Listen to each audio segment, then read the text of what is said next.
হাতে তাণ্ডব অব্যাহত রয়েছে। প্রায় প্রতিদিনই জেলার কোথাও না কোথাও কাঠ পাচারের সময় বন দপ্তরের হানা ধরা পড়ছে গাড়ি সহ চোরাই কাঠ। আর অধিকাংশই কদমতলা থানা এলাকায় বিভিন্ন চোরাপথ ধরে রাতের আধারে চলে যাচ্ছে আসামে। কোনো কোনো সময় বন দপ্তরের আধিকারিকগণ অভিযানে গাড়ি সহ কাঠ আটক হচ্ছে। বৃহস্পতিবার রাতেও এর ব্যতিক্রম নয়। ধর্মনগর মহকুমার বন আধিকারিক ও ধর্মনগর রেঞ্জারের গোপন খবরের ভিত্তিতে একটি ডিএআই গাড়ির পিছু ধাওয়া করে মহকুমার আনন্দবাজার এলাকা থেকে 20 লক্ষ টাকার কাঠের টিম্বার সহ গাড়িটিকে আটক করেন বনকর্মীরা। आज आनंद बाजार से कोई इन्फॉर्मेशन मिली थी कि गाड़ी मतलब टिम्बर लोडेड गाड़ी वहाँ से जा रही है।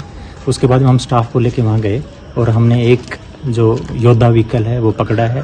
इसमें अराउंड 100 CFT के आसपास माल होगा। बाकी कहाँ से कौन गाड़ी चला रहा था, क्या चला रहा था, वो इन्वेस्टिगेशन का मैटर है। वो इन्वेस्टिगेशन करके हम रिपोर्ट देंगे। अच्छा सर, कोई गाड़ी जो चला रहा था किसी को मिला क्या? कोई नहीं मिला। वो शायद जब स्टाफ पहुंचा तो शायद छोड़ के भाग गया। कहाँ जो लोकेशन क्या है बताया आपने? वही आनंद बाजार से तिलथई रोड पे जा रहे थे। इधर जा रहा था? उधर से।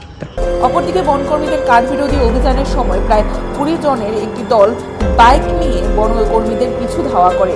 যদিও বনকর্মীদের সামনাসামনি হতে সাহস দেখায়নি ওই দলটি। এতে এক প্রকার নিশ্চিত যে এই কাঠ পাচারের পেছনে সক্রিয় প্রভাবশালী চক্র রয়েছে। Bureau report, Tripura news.